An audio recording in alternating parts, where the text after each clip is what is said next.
Good morning, Becky. We just installed on Shiplap with the black paper and the metal, which is whenever it rains comes, and that is much helpful to dry rot or termite, things like that. So let me look at it. This is a patio roof. You can see there. Okay. This is the metal all the way under the shingle, and with the black paper behind that, and then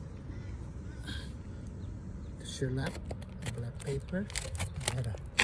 And that is all the way.